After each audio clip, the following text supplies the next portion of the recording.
May 4-ന് നടക്കുന്ന നിയമസഭാ തെരഞ്ഞെടുപ്പിൻ്റെ വോട്ടെണ്ണലിന് മുന്നോടിയായിട്ടുള്ള എല്ലാ നടപടിക്രമങ്ങളും ജില്ലയിൽ പൂർത്തിയായി വരികയാണ്. ഇത് സംബന്ധിച്ച എല്ലാവർക്കുള്ള ട്രെയിനിങ് ഒക്കെ പൂർത്തിയായിട്ടുണ്ട്. നാളെ പൊളിറ്റിക്കൽ പാർട്ടീസിൻ്റെ കൗണ്ടിങ് ഏജൻസിന് അവരൊരു ഓറിയൻറ്റേഷൻ പ്രോഗ്രാം എന്ന് അവരാവശ്യപ്പെട്ടതിൻ്റെ അടിസ്ഥാനത്തിൽ നാളെ അതും കൂടി അറേഞ്ച് ചെയ്തിട്ടുണ്ട്. ജില്ലയിൽ 3 സ്ഥലങ്ങളിലായിട്ടാണ് നമ്മുടെ 5 മണ്ഡലങ്ങളിലെ വോട്ടുകൾ എണ്ണുന്നത്. ഇതിൽ പൈനാവിലെ മോഡൽ റെസിഡൻഷ്യൽ സ്കൂളിൽ, തൊടുപുഴ, ഇടുക്കി, ഉടുമ്പൻചോല നിയമസഭാ മണ്ഡലങ്ങളുടെ വോട്ടിംഗ് കേന്ദ്രമാണ് ഇവിടെയുള്ളത്. അതുപോലെ തന്നെ പീരിയോട് മണ്ഡലത്തിലെ വോട്ടെണ്ണൽ കേന്ദ്രം കുട്ടിക്കാനം മരിയഗിരി EMHS സ്കൂളാണ്. അതുപോലെ തന്നെ ദേവികുളം മണ്ഡലത്തിലെ മുന്നാർ ഗവൺമെൻറ് ഹയർ സെക്കൻഡറി സ്കൂളാണ് കൗണ്ടിംഗ് കേന്ദ്രങ്ങൾ. ജില്ലയിൽ 5 റിട്ടേണിംഗ് ഓഫീസേഴ്സും 39 അഡീഷണൽ റിട്ടേണിംഗ് ഓഫീസർമാരും 116 സൂക്ഷ്മ നിരീക്ഷകരും മൈക്രോ ഒബ്സർവേഴ്സ്, 116 കൗണ്ടിംഗ് സൂപ്പർവൈസറും 140 കൗണ്ടിംഗ് അസിസ്റ്റന്റുമാരും ഉൾപ്പെടെ ആകെ 411 ഉദ്യോഗസ്ഥരാണ് വോട്ടർ പ്രക്രിയയുടെ ഭാഗമാവുന്നത്. ഒരു റൗണ്ടിൽ പരമാവധി 13 ബൂത്തുകളിലെ ഇലക്ട്രോണിക് വോട്ടിംഗ് മെഷീനുകളാണ് എണ്ണുന്നത്. ആദ്യം എണ്ണുന്നത് എല്ലാവർക്കും അറിയാം പോസ്റ്റൽ ബാലറ്റുകളാണ്. അതേ തുടർന്ന് നമ്മുടെ EVM, തുടർന്നല്ല പാരലായിട്ട് തന്നെ നമ്മൾ ഇലക്ട്രോണിക് വോട്ടിംഗ് മെഷീൻ്റെ കൗണ്ടിങ് ആരംഭിക്കും. ഒരു വോട്ടെണ്ണൽ കേന്ദ്രത്തിൽ EVM-ൽ വോട്ടെണ്ണുന്നതിന് പരമാവധി 14 കൗണ്ടിംഗ് ടേബിളുകളാണ് ക്രമീകരിച്ചിട്ടുള്ളത്. പോസ്റ്റൽ ബാലറ്റുകൾക്കാണെങ്കിൽ 500 പോസ്റ്റൽ ബാലറ്റുകൾ എണ്ണുന്നതിന് ഒരു ടേബിൾ എന്ന രീതിയിൽ പ്രത്യേകം ടേബിൾ അറേഞ്ച് ചെയ്തിട്ടുണ്ട്. ഓരോന്നിനും ഓരോ ARO, അസിസ്റ്റന്റ് റിട്ടേണിംഗ് ഓഫീസറെ ക്രമീകരിച്ചിട്ടുണ്ട്. ഇനി വോട്ടെണ്ണൽ ആരംഭിക്കുന്നതിന് മുന്നേ പോളിംഗ് സാമഗ്രികൾ സൂക്ഷിച്ചിട്ടുള്ള സ്ട്രോങ് റൂമുകൾ സ്ഥാനാർത്ഥികളുടെയോ അവരുടെ അംഗീകൃത പ്രതിനിധികൾ, ഏജന്റുമാരുടെ സാന്നിധ്യത്തിൽ, മുഖ്യ തെരഞ്ഞെടുപ്പ് കമ്മീഷൻ ഒബ്സർവേഴ്സിൻ്റെയും സാന്നിധ്യത്തിലൊക്കെ വീഡിയോ റെക്കോർഡിംഗ് നടത്തിയിട്ടാണ് തുറക്കുക.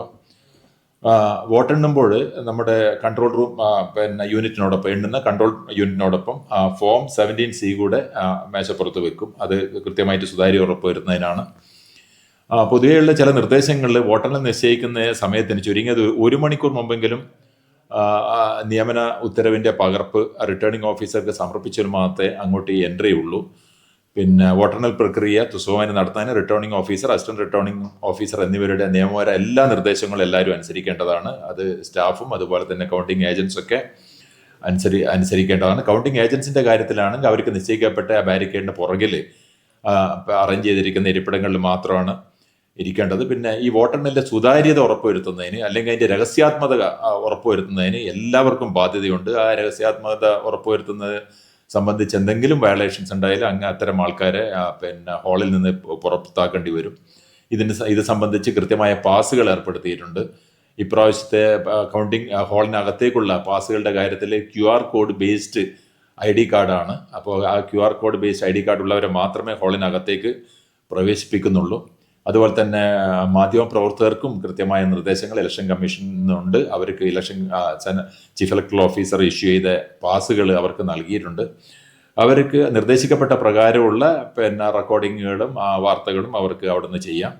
അവിടെ അതിനകത്ത് ഈ ട്രൈപോഡൊക്കെ വെച്ചിട്ട് സ്ഥിരമായിട്ട് ക്യാമറകൾ വെച്ചിട്ടുള്ള റെക്കോർഡിങ്ങോ അല്ലെങ്കിൽ റിപ്പോർട്ടിങ്ങോ ഒന്നും അനുവദനീയമല്ല. അതുപോലെ തന്നെ നേരിട്ട് നമ്മുടെ മെഷീനിൽ നിന്ന് നേരിട്ട് അതിൻ്റെ റീഡിംഗ് ഒന്നും റെക്കോർഡ് ചെയ്യാനും അനുവദിക്കുന്നതല്ല. അതുപോലെ തന്നെ ഈ ഒരു മാധ്യമ പ്രവർത്തകരകത്ത് ഇങ്ങനെ പ്രത്യേകിച്ച് റെക്കോർഡിംഗ് ഒക്കെ നടത്തുന്ന സമയത്ത് നമ്മുടെ വോട്ടെണ്ണൽ പ്രക്രിയയ്ക്ക് യാതൊരുവിധ തടസ്സങ്ങളും ഉണ്ടാവാൻ പാടില്ല. പിന്നെ പൊതുവായിട്ടൊരു കാര്യം പറയാനുള്ളത്, ഈ കൗണ്ടിംഗ് ഹാളിലേക്ക് മൊബൈൽ ഫോണിൻ്റെ പ്രവേശനം വളരെയധികം റെസ്ട്രിക്റ്റ് ചെയ്തിട്ടുണ്ട്. ഏതാനും പേർക്ക്, returning officer, DEO, general observer, ഇങ്ങനെ വളരെ ചുരുക്കം പേർക്ക് മാത്രമേ മൊബൈൽ ഫോൺ അനുവദിച്ചിട്ടുള്ളൂ. ആ നിയന്ത്രണങ്ങൾ എല്ലാവരും പാലിക്കേണ്ടതാണ്. മൊബൈൽ ഫോൺ സൂക്ഷിക്കുന്നതിന് പ്രത്യേകം സൗകര്യങ്ങൾ എല്ലാ കൗണ്ടിംഗ് ഹാളിനും വെളിയിൽ ഏർപ്പെടുത്തിയിട്ടുണ്ട്.